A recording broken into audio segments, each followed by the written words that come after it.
आज हम BCom part second के प्रश्न पत्र सेकंड व्यावसायिक प्रशासन में बीमा का मूलाधार जो प्रश्न पत्र है, जो एमडीएस यूनिवर्सिटी में सेकंड पेपर है, बीकॉम पार्ट सेकंड का सेकंड पेपर, उसमें हम जो पहले बात चल रही थी एजेंसी के बारे में कि बीमा और एजेंसी जो है उसका क्या संबंध है। तो इसमें पहले मैंने बताया था कि एजेंसी एजेंट एवं प्रधान के बीच एक संबंध है जिसका जन्म स्पष्ट या गर्भित ठहराव से होता है।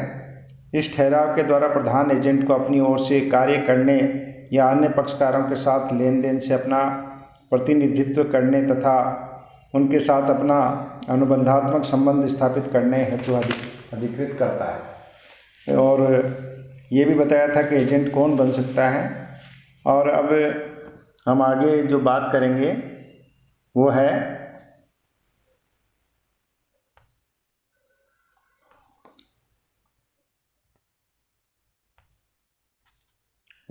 एजेंट के अधिकारों का विस्तार एवं सीमा। मतलब एजेंट जो है अधिकृत तो किया जाता है, पर उसके अधिकारों की क्या सीमा है, तो उस बारे में बात करेंगे।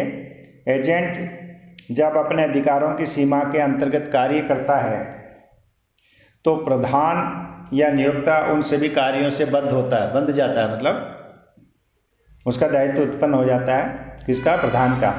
और तृतीय पक्षकार प्रधान को उन सभी कार्यों से बाध्य कर सकते हैं। ऐसे में प्रधान की अन्य या तृतीय पक्षकारों के प्रति दायित्व की सीमा एजेंट के अधिकारों की सीमा से जुड़ी हुई है। तो एजेंट के अधिकारों की सीमा को हम इस तरह से समझ सकते हैं, तीन प्रकार से। पहला है वास्तविक अधिकार या प्राधिकार। वास्तविक अधिकार वे अधिकार हैं जो किसी एजेंट को स्पष्ट रूप से उसके द्वारा प्रदान किए जाते हैं।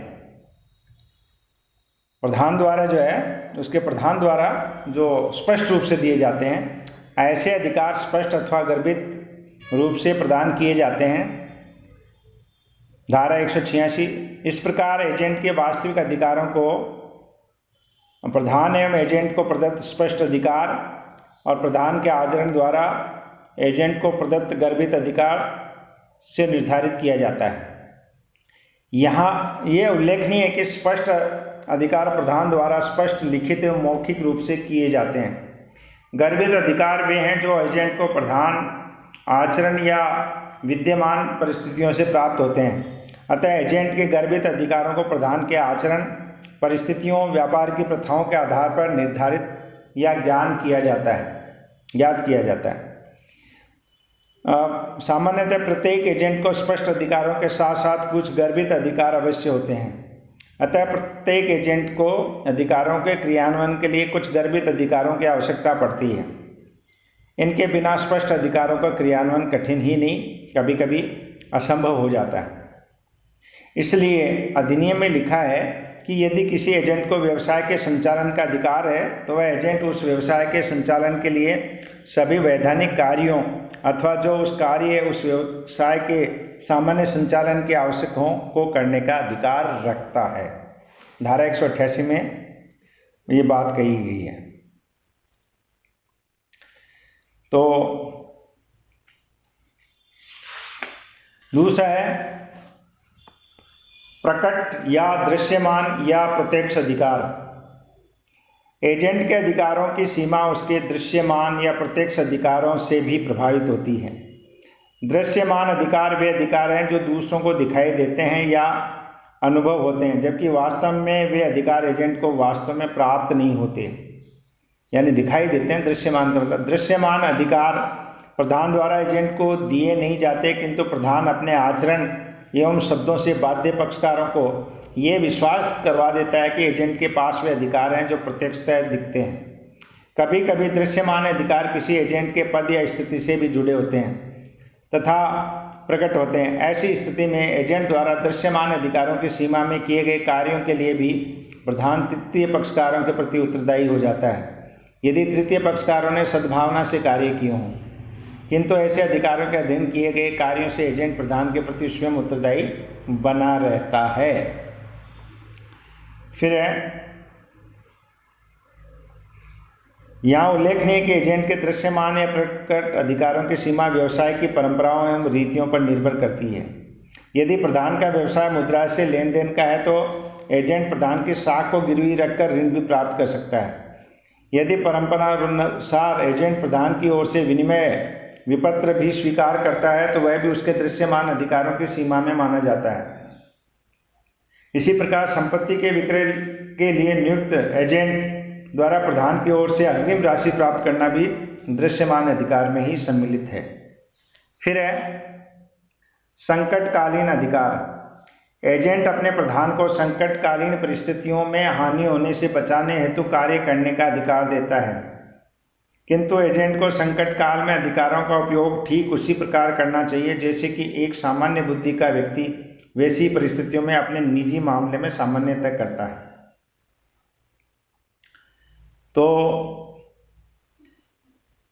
एजेंट संकटकालीन स्थिति में अधिकारों का उपयोग कुछ शर्तों के साथ कर सकता है। जैसे पहली है, एजेंट संकट के समय अपने प्रधान से संपर्क कर आवश्यक निर्देश प्राप्त कर संकट का समाधान करने की स्थिति में नहीं रहा हो तो कर सकता है। एजेंट ने संकट के समय कोई प्रधान को हानियों से बचाने के लिए कोई कार्य किया हो। एजेंट ने संकट के समय सामान्य बुद्धि के व्यक्ति की तरह कार्य किया हो। एजेंट द्वारा किया गया कार्य एजेंसी व्यवसाय से संबंधित हो एवं उसे व्यवसाय की सामान्य प्रक्रिया में क्रिया हो। इस संबंध में ये बात भी ध्यान रखनी चाहिए कि यदि एजेंट को संकटकालीन परिस्थितियों में कुछ ऐसा अवसर मिलता है जिससे वह अपने प्रधान के निर्देश प्राप्त कर सकता है तो एजेंट को उस अवसर का लाभ अवश्य उठाना चाहिए तथा संकटकालीन परिस्थितियों में कार्य करने के लिए प्रधान से निर्देश प्राप्त कर लेने चाहिए।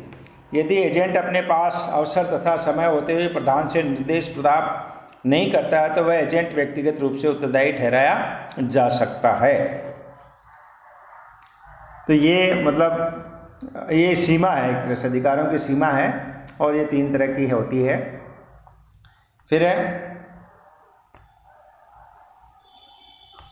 एजेंसी का निर्माण या स्थापना। एजेंसी की निर्माण की कुछ विधियां हैं। पहली विधि है स्पष्ट ठहराव द्वारा। यदि लिखित अथवा मौखिक रूप से शब्दों का उच्चारण करके एजेंट की नियुक्ति की जाती है तो उसे स्पष्ट ठहराव द्वारा स्थापित एजेंसी कहते हैं। धारा 187 के अनुसार सामान्यतः मौखिक रूप से ही एजेंसी का निर्माण किया जाता है, किंतु कई बार लिखित अनुबंध पत्र द्वारा भी एजेंसी का निर्माण किया जाता है। एजेंसी स्थापित करने का लिखित अनुबंध पत्र अटॉर्नी की शक्ति के समान होता है। ऐसी लिखित एजेंसी के अनुबंध में उन सभी शर्तों तथा बातों का उल्लेख किया जाता है जिनके अनुसार एजेंट को अपने प्रधान के नाम पर कार्य करने का अधिकार होता है। दूसरा जो है वह है गर्भित ठहराव द्वारा। ऐसी एजेंसी की स्थापना पक्षकारों के व्यवहार अथवा आचरण द्वारा होती है। ऐसी एजेंसी की स्थापना शब्दों के स्पष्ट उच्चारण अथवा लिखित प्रलेख द्वारा नहीं होती है, नहीं स्थापित की जाती है, बल्कि एजेंसी आपसी व्यवहार तथा आचरण के आधार पर स्वतः ही स्थापित हो जाती है। ऐसी एजेंसी की कटौती केवल पक्षकारों की बातचीत व्यवहार दिन प्रतिदिन के कार्य से ही हो सकती है। दूसरे शब्दों में ये कह सकते हैं हम, जब कोई पक्षकार किसी दूसरे पक्षकार के साथ बहुत लंबे समय तक इस तरह का व्यवहार करता है जिससे ऐसा प्रतीत होता है कि दोनों पक्षकारों के बीच प्रधान तथा एजेंट का संबंध है, तो इस प्रकार के संबंध को गर्भित ठहराव द्वारा एजेंसी कहते हैं। जैसे एक ही रामगढ़ में दुकान है, ए कभी कभी रामगढ़ जाकर दुकान देख आता है, उसे बी को उसका प्रबंधक नियुक्त कर रखा है। बी ही ए की दुकान की ओर से एस से माल खरीदता है तथा वही ए से पैसों में से एस का भुगतान भी कर देता है। यहाँ बी ए का गर्भित ठहराव द्वारा एस से माल खरीदने के लिए एजेंट माना जाएगा। फिर गत्यावरोध अथवा प्रदर्शन द्वारा एजेंसी की स्थापना। एजेंसी की स्थापना गत्यावरोध या प्रदर्शन द्वारा भी हो जाती है। जब कोई व्यक्ति अपने शब्दों अथवा आचरण द्वारा जानबूझकर किसी दूसरे व्यक्ति को इस बात का विश्वास दिलाता है कि कोई विशेष व्यक्ति उसका एजेंट है, जबकि वास्तव में है नहीं, और वह दूसरा व्यक्ति इस बात पर विश्वास करके इस व्यक्ति विशेष के साथ अनुबंध कर लेता है, तो वह गत्यावरोध या प्रदर्शन द्वारा एजेंसी कहलाती है। ऐसा गत्यावरोध करने वाला व्यक्ति बाद में यह कहने का अधिकार नहीं रखता है कि वह विशेष व्यक्ति का एजेंट नहीं है। अतः तृतीय पक्षकार उस अनुबंध में ऐसे में प्रधान को बाध्य कर सकते हैं। जैसे मद्रास का मदन अहमदाबाद के अजय को कुछ घड़ियां भेजता है तथा लिखता है कि 100 रुपये प्रति घड़ी से कम पर न बेचे। अजय पत्र को पढ़े बिना ही घड़ियों को 90 रुपये प्रति घड़ी के हिसाब से विजय को बेच देता है। यहाँ पर विजय मदन को अनुबंध पूरा करने के लिए बाध्य कर सकता है, क्योंकि उसे न्यूनतम मूल्य की जानकारी नहीं है। फिर है आवश्यकता द्वारा एजेंसी की स्थापना। जब कोई संकटकालीन स्थिति उत्पन्न हो जाती है तो किसी एक व्यक्ति को दूसरे व्यक्ति के लिए कुछ कार्य करना पड़ता है, तो ऐसी स्थिति में इन दोनों पक्षकारों के बीच आवश्यकता के परिणाम स्वरूप एजेंसी उत्पन्न हो सकती है। अनुबंध अधिनियम में आवश्यकता द्वारा एजेंसी को प्रत्यक्ष रूप से मान्यता प्रदान की गई है। धारा 189 के अनुसार संकटकालीन परिस्थितियों में प्रधान को हानियों से बचाने के लिए एजेंट वे सभी कार्य कर सकते हैं जो एक सामान्य बुद्धि का व्यक्ति समान परिस्थितियों में अपने निजी माल को बचाने के लिए करता है। संक्षेप में आवश्यकता द्वारा एजेंसी की स्थापना के लिए कुछ शर्तें हैं। जैसे पहली जो शर्त है या पहली स्थिति है वह है संकटकालीन परिस्थितियां विद्यमान हो। दूसरी परिस्थिति है एजेंट या कोई व्यक्ति अपने प्रधान से संपर्क स्थापित करके उससे आदेश प्राप्त करने की स्थिति में नहीं रहा हो। तीसरी स्थिति है तुरंत कार्यवाही करने की वास्तविक एवं व्यावहारिक आवश्यकता नहीं रही हो। चौथा है परिस्थितियों के अनुसार एजेंट द्वारा किया गया कार्य संभव तथा व्यावहारिक रहा हो। और पांचवी है एजेंट ने कार्य पूर्ण सद्भावना या ईमानदारी से किया हो। जैसे उदाहरण, एक जहाज़ मुंबई से न्यूयॉर्क के लिए रवाना होता है, रास्ते में जहाज़ खराब हो जाता है, जहाज़ का कप्तान रास्ते में जहाज़ को रोककर ठीक करवाता है और पैसों के अभाव में जहाज़ में से कुछ माल गिरवी रख देता है। यहाँ यह गिरवी रखने का अधिकार एजेंसी के संबंधों के कारण ही उत्पन्न हुआ है तथा एजेंसी के संबंध आवश्यकता द्वारा उत्पन्न हुए हैं। यदि जहाज़ खराब नहीं होता तो न माल गिरवी रखना पड़ता और न ही एजेंसी उत्पन्न होती। तो इस तरह से इस संबंध में एक अंग्रेजी मामला भी है। यहाँ GN रेलवे कंपनी बनाम स्वेफील्ड का है। इस मामले में प्रतिवादी ने एक घोड़ा रेलवे कंपनी के माध्यम से एक स्थान से दूसरे स्थान को भेजा।